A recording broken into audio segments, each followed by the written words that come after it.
Oh, hey, Hey, hey, we are live. we are live. Calling Rick. Calling, uh, calling Chris Anderson. I don't know where you are. You're in. Are you in an undisclosed location? I am. I'm in the secret bunker for History Happy Hour in Lincoln, England, and I am with Hugh McDonald Buchanan, who you'll meet in a little bit, and we are doing a site inspection of Bomber Command air bases.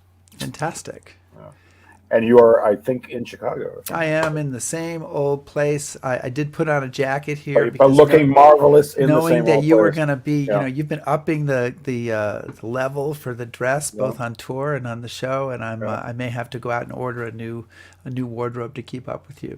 Well, I told you the shirts are on sale. Did you? I believe me, Chris. This is one of those new on sale shirts from Cordings. Welcome everybody to History Happy Hour, brought to you with the help of Stephen Ambrose Historical Tours, which offers a variety of history tours in Europe, the U.S., and the Pacific, featuring many of the people you will see on the How show about? today, including Chris and I. And check it out at stephenambrosetours.com.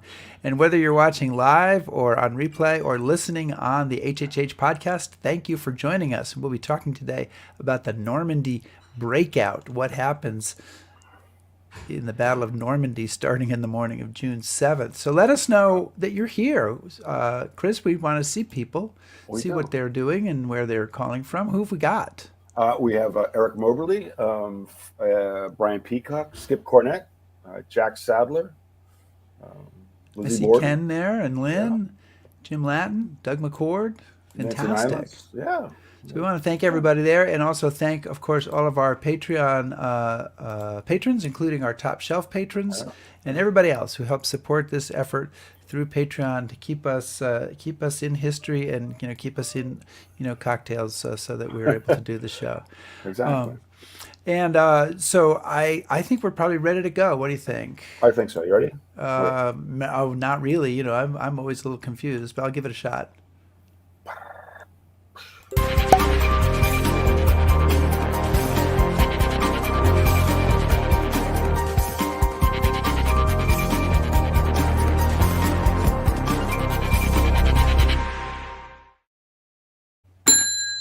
The bar is open. The bar's open, and look, it's the real bell today, Oh wow! not the It has fake bell. it has a Yeah, better it has a real yeah, bell sound. yeah. So This is oh up to you. You're introducing the show, yeah. Chris. So, Well, no, sorry. I know. Um, have you done well, this before? Do you need a I cue? have. Chris, you're on. No, we were talking.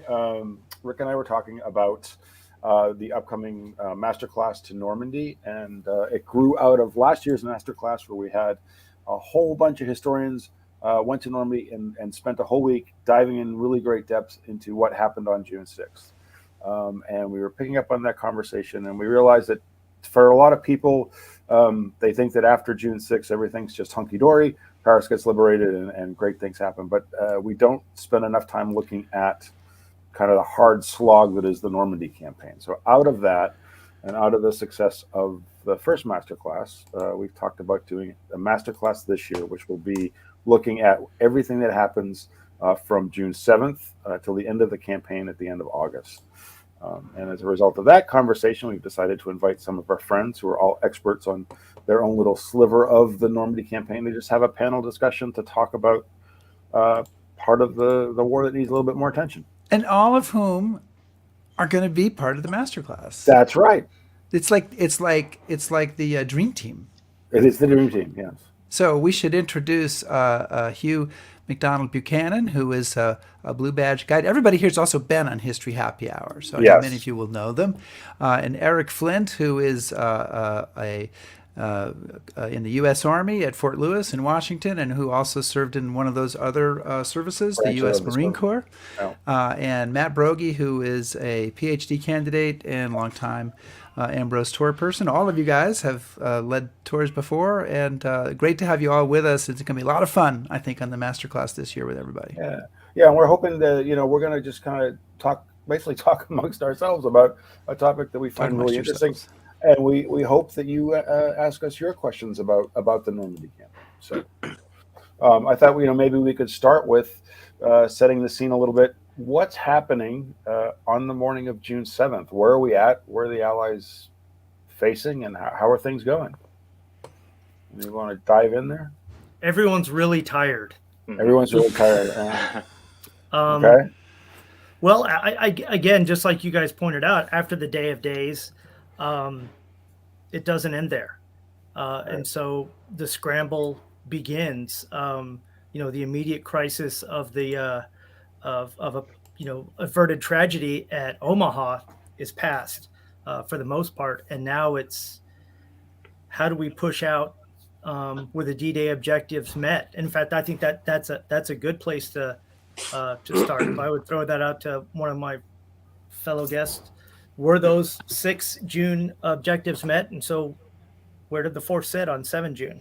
Well, I should pop in with that, Erik, and say that that the Canadians are the only people that actually met some of their D-Day objectives. So so they're well ahead of everybody. They're within 3 miles of Caen. But then and there they will remain for 7. Yeah, we'll get to that. But said the morning of June 7th, they're as far inland as any other beach. Hugh, did you want to jump in? How are the British doing on their objectives? Mixed. I mean, the Gold Beach, where they advanced parallel to the Canadians, made good progress. The infantry, advanced guards, Green Howards, for example, were 9 miles inland. They were off target, but what they had done in the interim was beat off one of the few concerted counterattacks by Kampfgruppe Meyer, which came around the south of Bayeux, round about 4 o'clock in the afternoon. That was beaten off. So all that was left to consolidate the position between Gold Beach and the front line were mopping up operations. And so they were poised on the 7th to take Bayeux, which happens, and they take the high ground behind Bayeux. The following day, they will link up with the troops coming off Omaha, which are 1st Division. So there's a lot of potential there to build up for another phase. And I think Erik was talking about looking to see what the plan was for perhaps making deeper penetration. Well, the opportunity of Gold Beach looks as though there's a clearish run through 2 towns down a river valley called the River Sioule. The first one is Tilly-sur-Sioule. The farthest one is a place called Vieux-Bocage, which is of strategic importance because it's a crossroads right in the middle of the whole of the D-Day landings. So the southern strut of that crossroads leads to Mount Pinson, which is the tallest ground in Normandy, therefore dominating. The eastern strut of those crossroads cuts back to Caen, and if taken and utilized, can actually cut behind the German position, say at Carpiquet, where there's considerable resistance at the time. And the western strut leads back into the American sector. And there was talk initially of that being a 1st or 2-day target. It doesn't quite happen like that, because the other thing which is beginning to happen and is inherited from the 6th is operations at a tactical level on the front line are being hampered by delays. And that's delays in getting follow-up troops ashore, supplies ashore, and in particular in getting the armor ashore. They managed to get together the 8th Armored Brigade, which was conceived by Montgomery as being one of the armored flying columns that are going to make the penetration, but it's just beginning to slow up. And that's the story of the 7th. And something similar is happening over on Sword Beach as well. As well, been well charted, Caen, which was established as an ambitious 1st-day target, it is not taken, and as we know, won't be taken for over a month. And again, the problems are similar there. A little bit of resistance, but above all else, supply problems coming off Sword Beach are creating problems. So that's what's happening in the early days following D-Day. So Rick, we're getting a lot of requests for maps.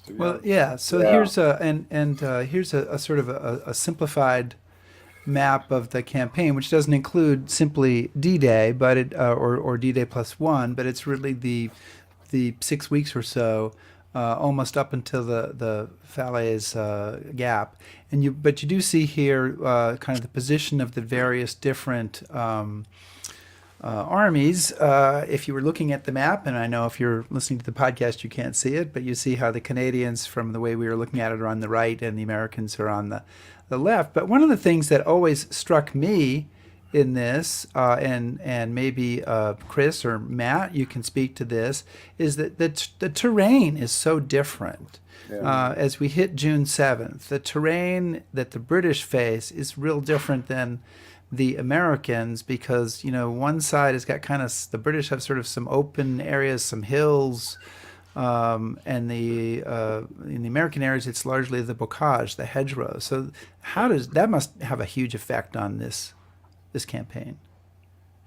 Matt, Yeah, sure. It certainly does. I mean, that if you know anything about the Normandy campaign and the American sector, you always know about the hedgerow issues, the checkerboard pattern of the terrain. You don't know what is happening in the next field adjacent to whatever field you're in. How big are those hedgerows? I mean, they're pretty small, aren't they? It ranges. Driving through the villages that we've gone through on the tours. Some of you guys would know, they range from, sometimes they're maybe 5 feet. There's a mound that they grow out of. Right. So altogether, that might be about 10 feet, but then the actual, they're pretty impassable. The trees themselves can grow up to 10, 15, 20 feet. And so they can be a huge, huge barrier, in between it's properties. It's like a chessboard of walled gardens. And then another point on that is when the roads that existed, and you can still see it in some of the more rural places, the roads tend to sink, which gives greater height to the hedgerows as well. And those lanes are really what we call fatal funnels. Mm-hmm. So as you break, if you take one hedgerow and then you plop down into a lane, and you've got vehicles or personnel, and the way the Germans would establish their defenses, that was a terrible place to be. And momentum just would cease. Yeah. Well, and furthermore, you're confined to those lanes, which are really small. So it's very difficult to deploy power. Right. Absolutely. But I think one of the problems you reach in the British sector, and you can maybe add into this, you'll see it when you approach, if you've approached Normandy on the ferry, and you're landing Caen, and then you drive up to Caen. You don't have hedgerows there. What you have are wide open fields and a slowly rising slope and a ridge just outside of Caen, so that the Germans know that that's dominating ground. If you stand on it, and when we go on the tour, we'll show it to you. It dominates the whole area, so the Germans park hundreds of 88s on that high ground, and the British and Commonwealth troops are advancing across basically wide open fields across a pool table, and it's almost impossible for rapid advances of the type that they've done in the desert and earlier. So the terrain is different in each of the sectors, but it really dominates and determines how the battles play themselves out. Well, a question to everybody, because it's fallen out of my head, but the consolidation of the beachheads across the Allied front. We know that the British and Canadian beaches are able to consolidate. So on 7 June, have they linked up with the American forces at Omaha? And when was Cottontown, that critical road juncture that would bring Utah and Omaha together, when was that supposed to be taken? Well, obviously it was supposed to be taken early on, right? But it's not until 11/12. Well, the idea that there was an expectation that they would be able to drive to Cottontown, I guess on that one day, and just nobody recognizing the hedgerows, and it's one of those extraordinary intelligence failures to just boggles the mind. Well, and that's the story. I've always wondered, because this is what everybody writes, is that there's this huge intelligence failure. We've planned we've spent months or years trying to put people ashore and deal with that first 24 hours, and then we kind of haven't done any planning at all or thought at all for the days and months afterwards. Is that really true, or is that just a kind of a something that's been affixed to it after the fact? Matt. Oh no, I just okay, everybody points to somebody else. Yeah. Go ahead. Yeah. Well, from a command point of view, you're given a mission. So you go down to the division level, and everybody, this landing is extremely complex. They're utilizing new tactics, new organization, all kinds of very specific equipment to breach the Atlantic wall, and it's very complex. And I think there is a level of tunnel vision and a focus on getting ashore. Yeah. And after that, that's fire and maneuver. We practice that all the time. We're great at it, no worries. And so whether hedgerows were not properly accounted for or not known, the expectation being, oh, well, we're this, at least for the American side and the British, I would say as well, we're a highly mechanized force. And so fire and maneuver is what we do. We've got air cover. Yeah. So some hedges won't be a problem. Yeah. And so I think there is a tunnel vision on the assault because of how complex and how unique to, at least for American fighting doctrine, it is. Right. There's no secret about the hedgerows. Like, everybody knew that they were there. And I like to point out too on tour that, remember, the British evacuated from Normandy in 1940, not just from Dunkirk, but many divisions fled all the way out through Cherbourg. And so they it's not like they came across these weird structures, these trees and these things. Like, well, we're totally. By Jove, we've never seen this before. Exactly. And yet, not like any British has ever been to France. They knew they were there. There's anybody that says that it was an intelligence failure. I don't think that's the right way to say it.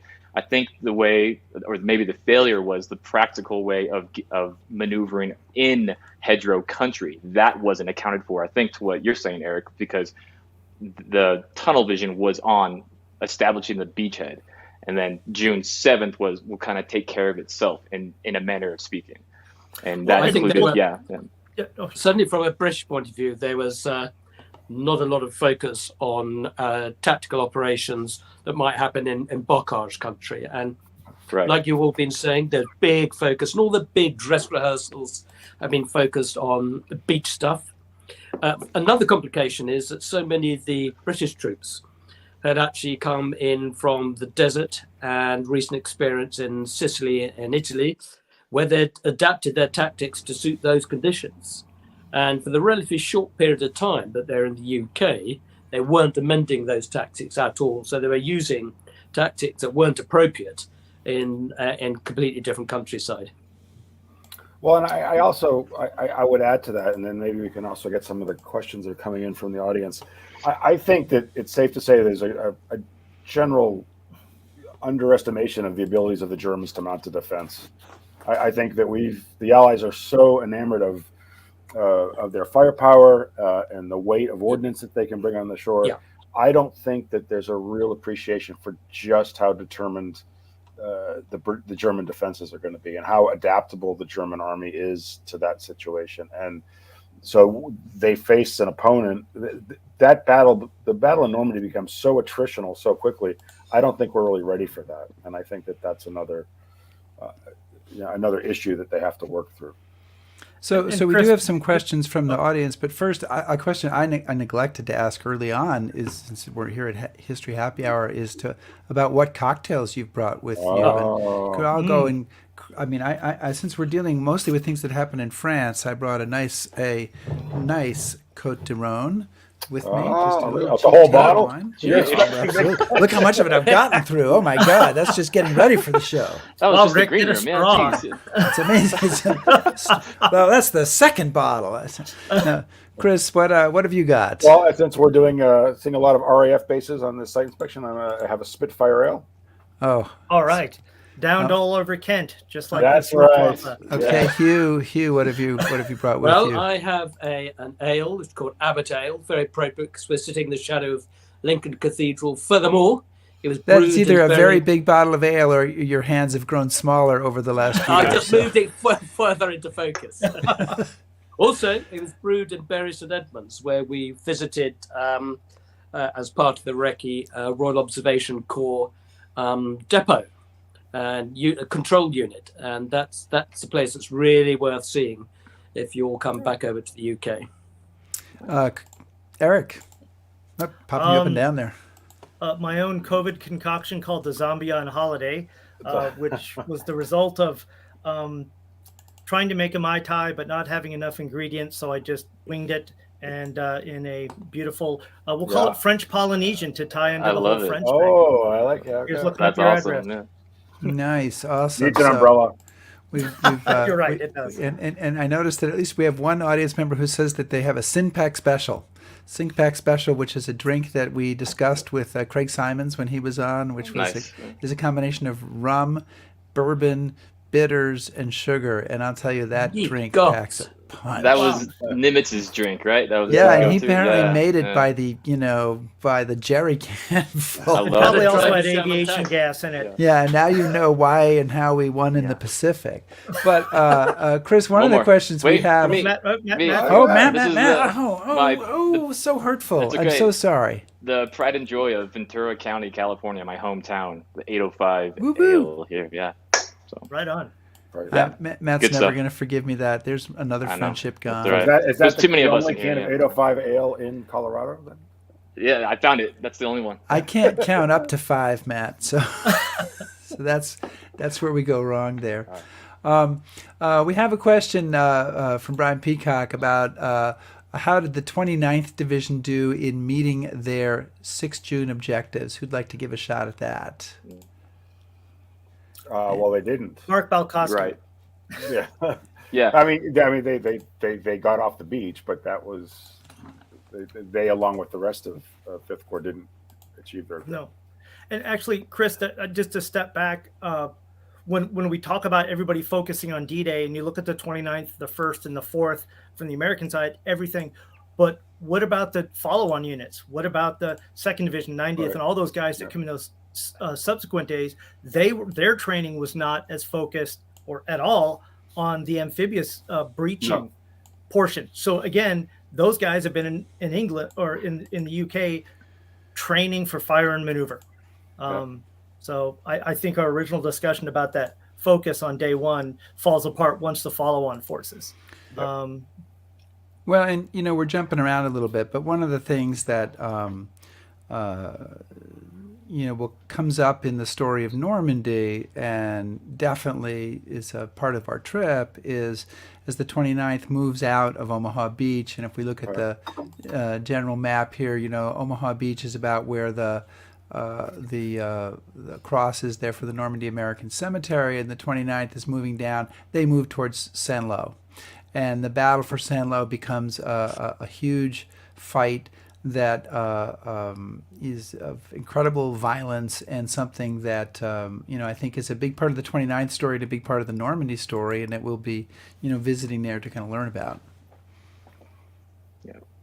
I want to say that the 29th and the 1st Division, they had obviously one hell of a June 6th. But then after June 6th, it goes relatively smoothly until they get to Saint-Lô. Compare that to Utah Beach in the 4th Division. Right. They get ashore very easily, but then their issues really start on June 7th. So it's I'd like to say in the contrast between the two beaches, like it's an opposite events that are happening. So, Absolutely. And the way that the follow-on forces are able to come on and start to reinforce. But, that period of time, that first week where, we've got the weight of the Allied force shoving things ashore. We've got the Mulberry still functioning. But then we start, because of the bocage, we start to get the log jam at the beaches. Yeah. So Rick, do you want Sorry. to bring this? I know. I'm just trying to load something, No, another no. map up. And I love. Or you just want to keep me on No, screen? We all like looking at Oh. Erik. It's a great beard, the great bookshelves. Why Thank not? you. You're too So- kind, Rick. Did you want to bring another question in, Chris? Yeah, I was going to say, we've had some questions about air power. Wally has asked, why could not air power take out the 88s? There are a couple things going on with air power. One of the biggest is that the 8th Air Force and Bomber Command are strategic bombing forces. They don't have the precision to necessarily take out, very specific targets on the ground. And of course, what happens at Omaha Beach is a perfect example of that. Second of all, this battle is expanding so rapidly. There are limited aerial resources, and so you have air resources are stretched really thin. They don't really have the training or expertise to act to impact specific targets on the ground. And the doctrine of aerial support it's evolving at this point. So they just don't have the precision that you would need to do that. Well, I and don't know even if you as guys think of that. the Ninth Air Force on the American side, but you're talking about hundreds of 88s, which were originally designed for Anti-aircraft. anti-aircraft. Yeah. Right. So I think bringing in low-level tactical aircraft that have more precision, that would not be a fun Mission. run. Yeah, Yeah, that would be pretty tough. Yeah, and also There's an remember that. interesting, there's an interesting correlative to that story, which I think point Erik is making, is that the German flat defenses were immensely strong, and locally because 88s were dual purpose, and this had one impact on the operations in the week following D-Day in the Gold Beach sector, where Montgomery wanted to activate the 1st British Airborne Division and drop it behind behind Carpiquet, between Carpiquet and Vieux-Bocage. And the reason and they'd been planning this before D-Day, so the staff work had been done, the aircraft were allocated, and so on and so forth. That maneuver was kiboshed by Lee Mallory, supported by Ramsey, because they were so scared. Lee Mallory being the air commander, Ramsey being the naval commander. Yeah, I'm sorry, and Admiral Ramsey being the naval commander, and Ramsey was scared of friendly fire. Yeah. But it was all driven by the fact that the German flak defenses were really very, very powerful. Well, and also remember that it's sort of a chicken and egg scenario. Until Carpiquet is taken, all the aircraft that have to fly over the battlefield are coming from England. So A, they have a lot less time over the battle space, and B, it takes time. So the Germans aren't going to sit there with their guns, just wait for the planes to come over and bomb them. So, that's just so rude of them. I know. And elaborating that point, it's not just the big bombers; it's the fighter bombers too, until they get airfields locally. Right. Hey, Chris, talk a little bit about if you or start a conversation about we talked about a little bit on the show the Canadians, the kind of the forgotten soldiers of Normandy who are involved in some very intense operations during the fighting and in Normandy, especially up on Verrières Ridge, and they do well, but they take a hard hitting as well. Yeah, so they really take it on the nose, and they advance very far inland that first day, or the farthest inland. But then after that German tank attack late on the afternoon of D-Day that we alluded to before, they're held back. The Germans kind of solidify their defenses around Caen, and then there's going to be a series of battles that are fought to try to take Caen from both flanks there, and you can see one of the sweeping movements there, and there'll be a series of pretty brutal attritional battles against the Germans. And it's one of the things that's important to remember is Caen is the most heavily defended part of the Normandy sector. Most of the German reinforcements that arrive in Normandy arrive in Caen. And by the end of July, beginning of August, in the American sector, you've got about a division and a half of panzers in the American sector. In the British sector and the Canadian sector around Caen, you have elements of 6 panzer divisions, and most of them are SS panzer divisions. So the Canadians are going to get hit as part of this, and they get involved to try to take a place called Verrières Ridge, which is after Caen has been taken, but they're trying to move from Caen to Falaise, and just absolutely horrific battles. And one of the examples of just how terrifying it is there's a regiment, the Black Watch of Canada, probably Canada's senior regiment in the field, and they attack to try to take Verrières Ridge. There are elements of 3 panzer divisions on the ridge, and the entire battalion is just wiped out. They don't even know what happens to it, really. I mean, it just goes up a hill and is destroyed.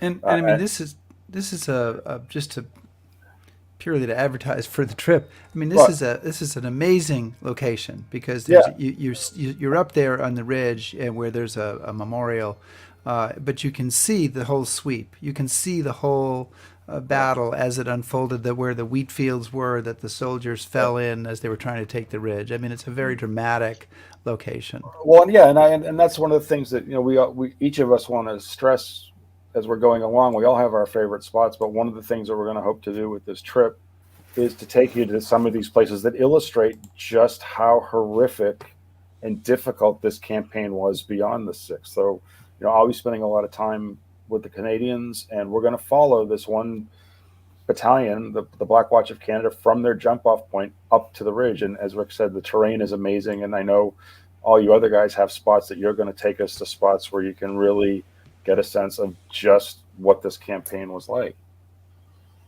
So, and along those lines, and kind of, I know we're kind of ping-ponging a little bit between sectors here, and I think that's okay. So we kind of go back and forth. But, one of the things that happens in the American sector is after they cut off the Cottontown Peninsula, and I'll put the map back up here, my simple Normandy map. The Cottontown Peninsula, which has Cherbourg at the point of it, up towards the upper left here in the screen, if you can see. And after the peninsula has been cut off, there's a battle, kind of a fight to take that rest of that peninsula, take Cherbourg, that nobody ever talks about. And it's this, it's dramatic, it's huge, it has multiple medals of honor. It's amazing. Yep. Well, I think Matt can probably. Yeah, but I mean, I was just going to say that the casualties for this whole campaign approach World War I proportions. I mean, this is the kind of battle we're talking about. This is bad stuff. Well, and when you think of the scale, by the middle of the month, we've got 500,000 Allied soldiers ashore. And so, that seems like a massive number. But like, I'm sure Matt can talk about, the fight up the peninsula. The 3 major German units there had been, Rommel wanted them to either withdraw to the south or go up and reinforce Cherbourg. And Hitler said, no, they're all going to stay in place and, hold it. So, Matt. Yeah. We're all looking at you, Matt. All right. Well, like the first major barrier, and honestly, like I said, like getting ashore at Utah was relatively easy. Not I shouldn't even say easy. It was easier compared to what was happening at Omaha Beach, and that's a common misconception when you looking at Utah Beach. It was not a cakewalk, as Omar Bradley states in his memoir.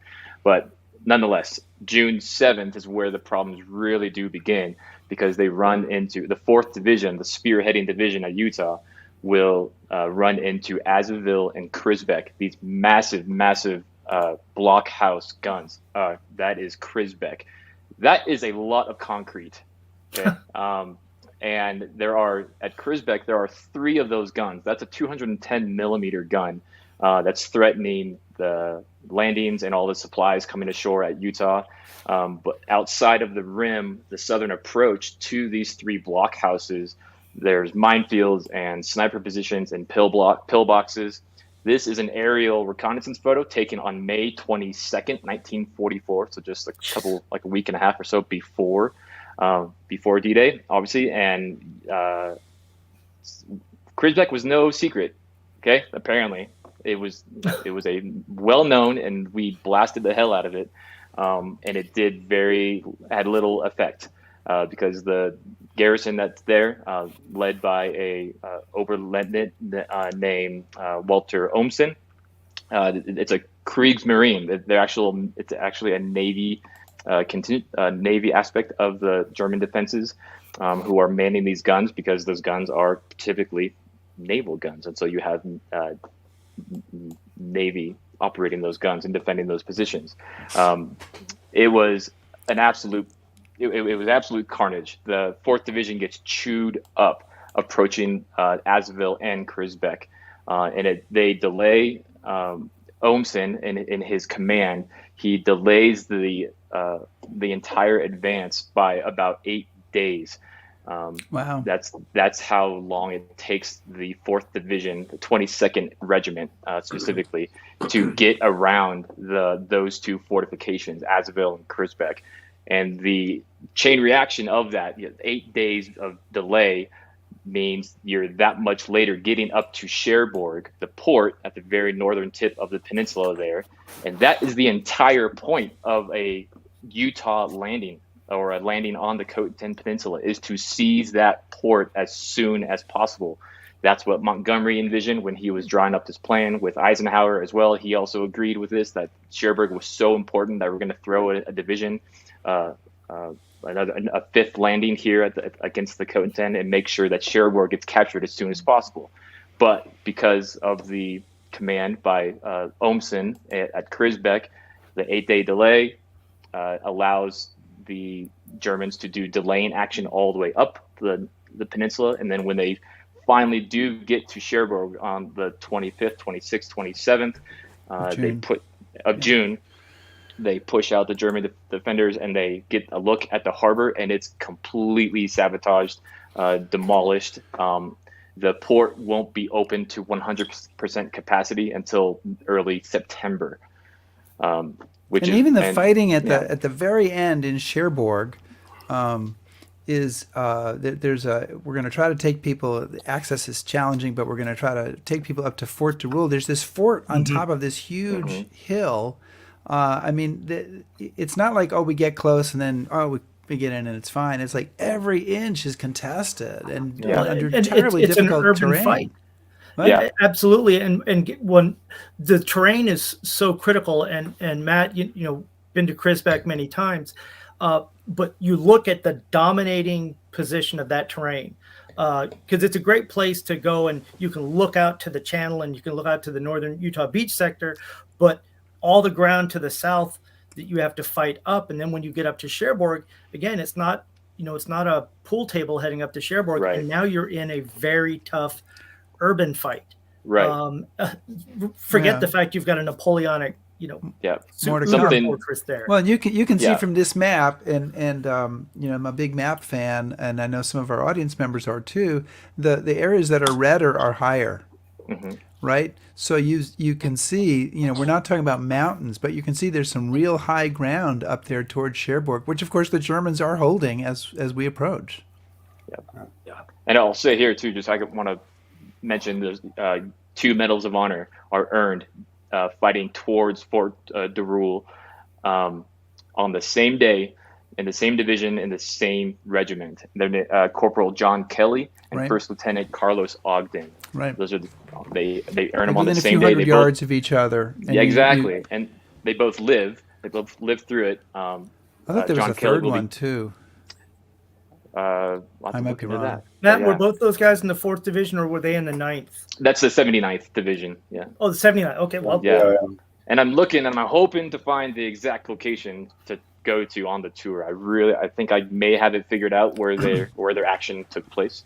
Well, so Matt, picking up on that, why don't each of us talk about, kind of one of the spots they're most excited about showing people, and maybe why? Why is that? What does that illustrate about kind of the campaign?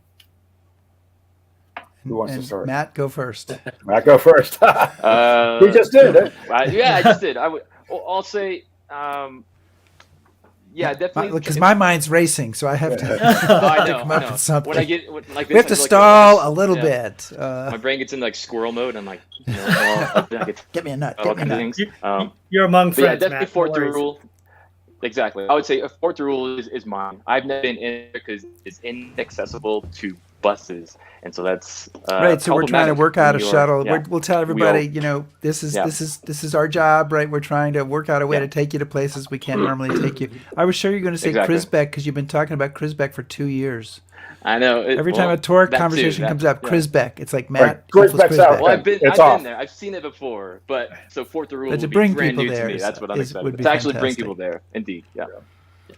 Well, I'll say echo some of what Matt said, but I found Krisbeck first. No, I actually stumbled across it. Oh, you kicked it with your foot when you were walking through there. It was the kind of thing that we all know the joys of the big anniversaries. And so back during the 70th, it was just hard to somewhere. I was at Krisbeck before you were born, Erik. Yes. Yes.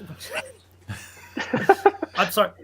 Being around soldiers all day, I'm like the ancient old guy. So Rick, you're making me feel good. I know. Awesome. I'm working on it. Shave that beard, you'll look 20 years younger. That's the point. Anyway, but the finding Chris back was we just didn't have anywhere to go, and we actually rolled up there first thing in the morning with this extraordinary view at about the same time it would have been on D-Day, and it was so powerful to stand on that key piece of terrain. And like Max said, that it's one of those things that just illustrates how a small force, well led, and there's a great story about it being overrun. Then if there's a back and forth that really goes on, but then to see that terrain and to follow that up to Cherbourg, and of course I can't wait. Hope we get into Fort Garul as well.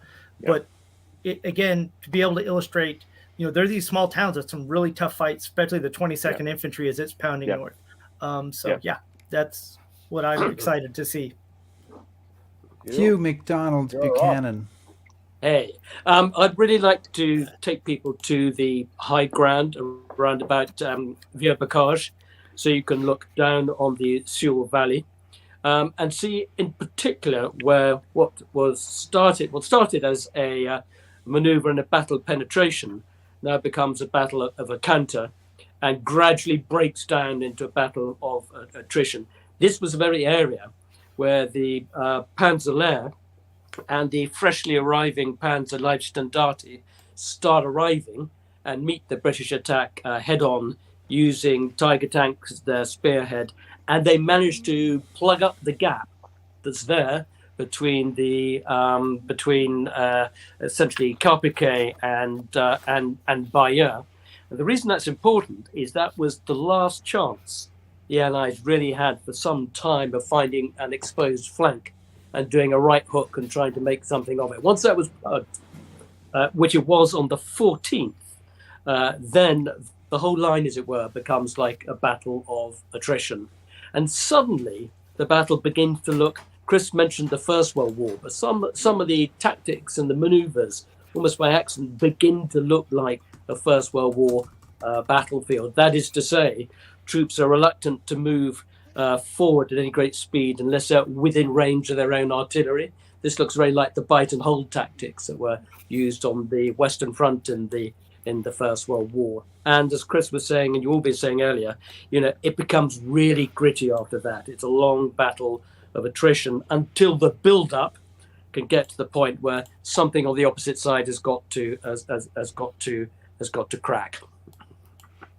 I think for me, there's a couple of places. I mean, there's a lot of places. In Mortagne, Hill 314, where the 30th Division is defending against the German counterattack, and it is just such an incredibly dramatic location, and you can kind of see for miles and sort of get a sense of the dramatic stand there.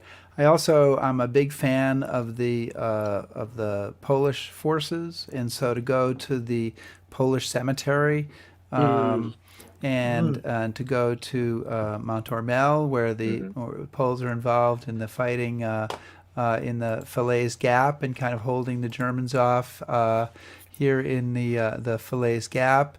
And those are two. I mean, there could be more, but those are two locations we've talked about, and I think we're going to go to the American Cemetery in Brittany. It's a cemetery that probably very few tourists visit. I've been there. It was very, very quiet, and yet there's all sorts of amazing stories because there's amazing fighting that takes place on Brittany. Another masterclass will have to happen later, but we can touch on some of it by telling some of those stories at that cemetery. So those are a few places for me. Yeah, I think, I've already had a chance to talk about the Black Watch of Canada going up to Verrières Ridge. So I'm really excited to be able to walk that battalion's whole attack. And you can follow it from village to village, and we can talk about individual company commanders and see how they're trying to keep this attack going and achieve their objective, what happens. And it's a great illustration of what is happening throughout that whole sector of Normandy, but to just focus on that one unit. So I'm really looking forward to doing that. And also the other one is the death of Michael Whitman. So for those of you that, I think, again, we kind of lose sight of this fact. we think about Normandy as being a series of amphibious assaults and whatnot.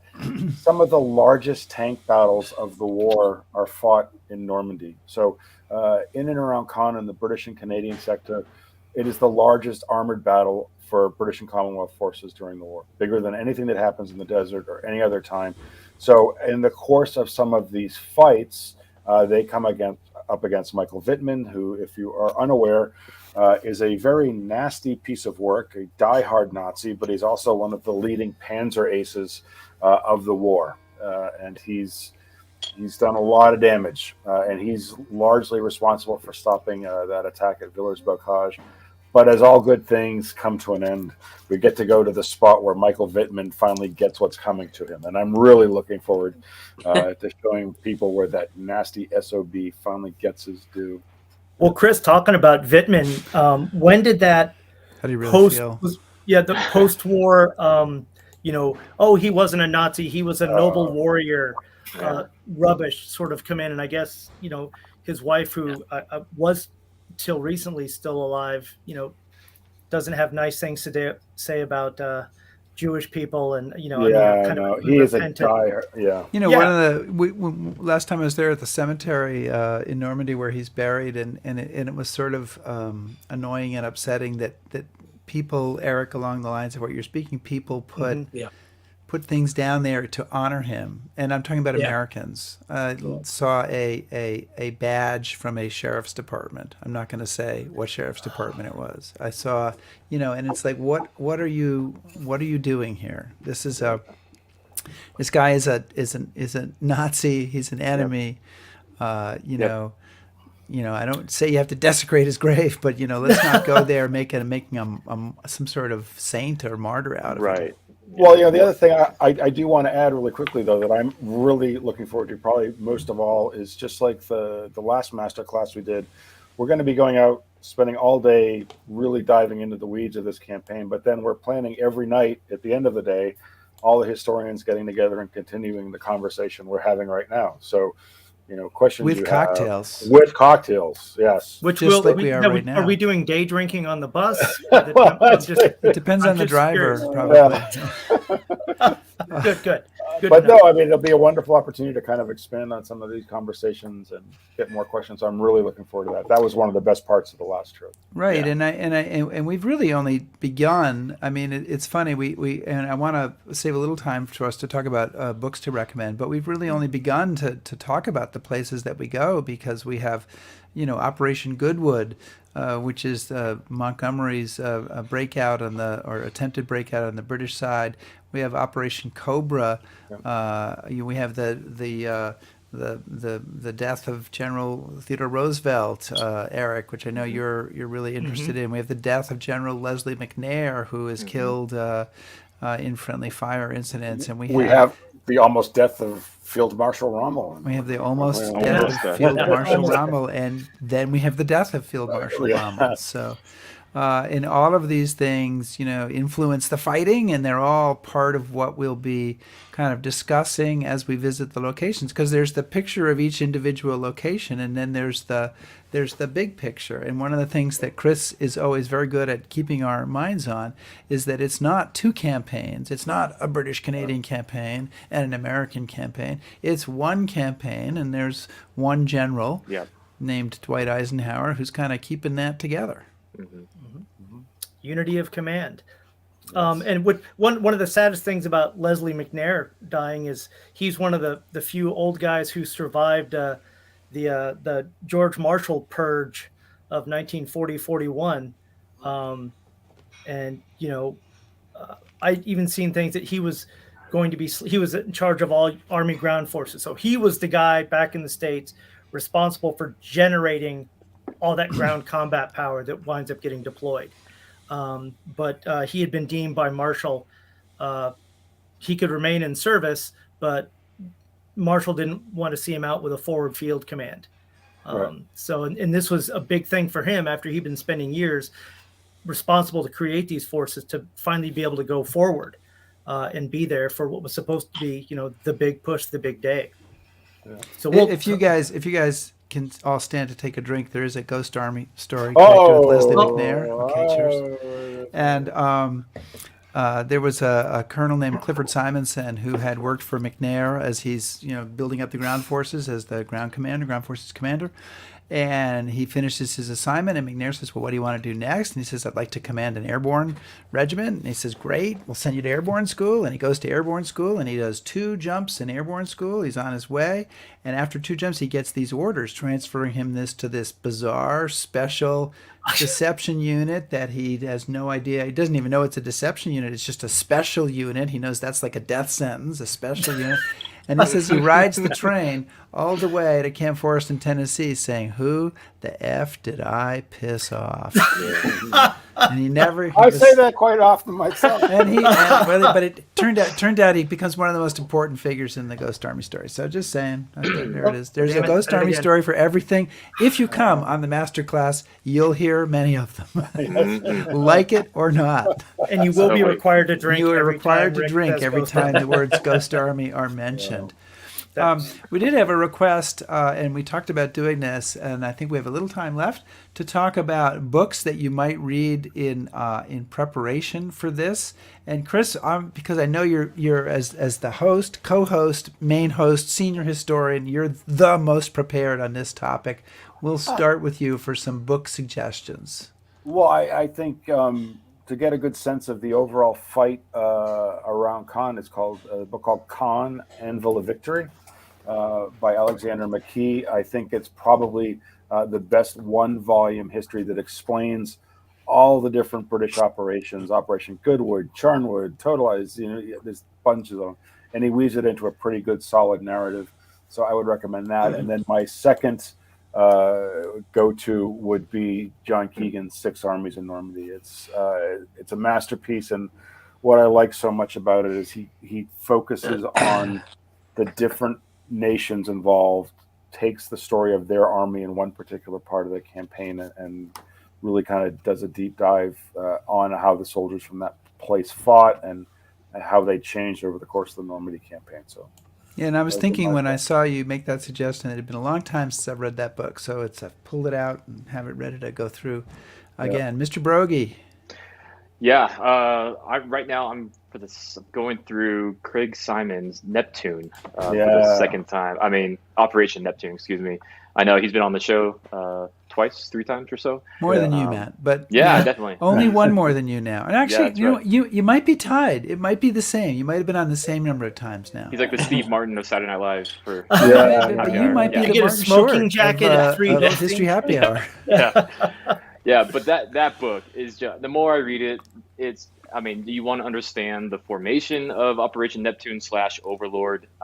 It's so well written, and the detail is great. But then also pertaining to the Masterclass tour, he discusses in great detail the seizure of Cherbourg from the naval side. You don't think about the Navy playing a role in capturing Cherbourg, but there's a bunch of coastal fortifications protecting Cherbourg. And there's U.S. naval task forces that get deployed, and they have amazing duels with these coastal fortifications. And it's, you got to read it, and you got to, get that book if you don't have it for sure. And I'm sure he also talks about another thing we haven't touched on in this talk, the storm, the terrible storm that knocks out the mulberries, the American mulberry, and the impact that has on the campaign. That's right. Let's see, Hugh, what have you got here for? I've got an old classic, Decision in Normandy by Carlo D'Este, which is first of all, it's not as vast as some of the tomes on D-Day, but it's such an efficient book. It covers so much ground within a digestible space. He has, I think, a really good understanding of the keep holding that there, Matt. Keep going, Hugh. He also has some really good maps in it, which aren't too confusing. Just explains his case really, really well. And I think he's got a fantastic eye for a battlefield. And I want to add, I think the other thing I love so much about that book is that he's an American historian, but I think he has a very balanced view of Montgomery and Montgomery's command in Normandy. Yeah, I don't know of another author that analyzes the issues and controversies with Montgomery more or better than D'Este. I would agree. Yeah. I would agree. Yeah. Am I allowed to choose a second book? Absolutely. Yes, absolutely. This Someone will else will have make- to hold it up, but This will make Chris laugh a bit. testing everybody's library. I know, Erik, you've got the biggest library, so I'm Well, sure thank whatever you. Hugh comes up with, you've got it. I'll try. Well, this will be interesting. It's a book called March Past, which is the autobiography by Lord Lovat, who was the famous commando leader, the man who led the commanders across Pegasus Bridge to get to the high ground. It's an autobiography, so it takes you from his early days. You understand where he comes from, what he's about, so you understand his character. But he gives such an insight into the way that commandos were trained and applied as shock troops on the British and Commonwealth beaches. And his story about how they had to hold the line on the high ground above Pegasus Bridge is absolutely fascinating, not least because it describes how they were able to link up really efficiently with one of the gunboats. I think it was HMS Ramillies or Roberts. I can't quite remember which one. So when they see a panzer attack developing in the woods behind them, they can whistle up on the radio where their 14.5-inch shells come roaring over. He says they come roaring over. Sounds exactly like an express train, right on target. But it gives a lot of tiny little insights that you don't necessarily get from a general book on a battlefield. Yeah. And Rick? Oh, so I have a couple. I would first a book that I'm very familiar with is Beyond the Beachhead by Joe Belkowski, and of course the first 150 pages. It's about the 29th Infantry Division. So the first 150 pages are about the preparation and about Normandy, but then the 150 pages after that are about the breakout, about the battle for St. Lo, about the death of Major Howie in St. Lo, which is I'm sure a place that we're going to visit on this trip. And Joe's amazing, and so I always like to tout his work. Absolutely. And then I would also say, just if you're going to go for a classic, Breakout and Pursuit by Martin Blumenson, which is kind of the original, the original, and both of these are on the American side, so I recognize that that's a bias, but they're both and Beyond the Beachhead is a smaller book. Breakout and Pursuit is a bigger book. It's truly a light read. Yeah, I think this is actually real metal on the side because it's such a heavy book. But those you can't carry that on. You got to check that when you fly. That's yeah. You have to ship it in advance, I think. But those are the ones that are on my list. Oh. So, listen. Erik. Do we have Erik's Chris? book. Do we have any other questions that we have to answer Like it from to look at a people? book? Erik's book first. Yeah. Oh, any translations of German books? Ron wants to know. Well, Hans von Lucht did a book that talks quite a bit about the armored battles around Caen, and so that I would recommend very strongly. There are some books written by some members of the 12th SS that, they're That you would not translated from recommend German. so strongly. Yeah, I don't feel quite as good about, but There's a book that is not about Normandy at all, but that is just an amazing book called The German War. I'm looking at it right here. by Stargart. Yeah, which is if you're interested in kind of walking through the entire war, all theaters and homeland from the point of view of the German soldiers and the German families, that's a pretty amazing book. And somebody mentioned D-Day Through German Eyes, which doesn't necessarily deal with the further Normandy campaign, but gives you good impact there. And I think we've gotten a lot of requests for book lists. So maybe when this is all said and done, Rick and I will sit down and type up the titles and post it on our webpage. We'll post it, but we'll send out a special newsletter, a special History Happy Hour newsletter. So, if you're not signed up, you can go to historyhappyhour.com, and that little thing will come up after you're there for 5 or 10 seconds. You're like, this is really annoying, but that'll let you sign up for the newsletter, or you can go to the contact page there and sign up, and we'll Erik put has a book that out. still. I do. Pardon? Because I'm sorry, Erik. No, Not really, I forgot but- Matt before. It's I forgot it's a Erik coloring now. book, actually. No, It just seems like you've been it talking comes so with much, markers. Erik. I assumed we'd gotten to you. well, that was my assumption as well, till Matt reminded me. The book I have is it's when you get to the ground, and it's the book that made me appreciate the fight up the peninsula. And it came from a family tour. I took 6 members of one family whose late patriarch had been a private with the 4th Division, 22nd Infantry, landed on D-Day, fought all the way through the war. Wow. And it's just a simple book called War Stories. There are 2 volumes, and it's just a series of grunt level accounts of each day fighting up. And it's all 4th Division, Erik? Yeah, it's just 4th Division. The Poison Ivy, or as we say, 4 lieutenants heading north. As a former lieutenant, I think that's hilarious. But it and so I was trying to research this family's, their patriarch's personal experience. And we went through some small towns that he fought in, and he got wounded, but getting an appreciation for just the day-to-day life of an American infantryman slogging it up the peninsula, that really gave me a better appreciation. Nice. Yeah.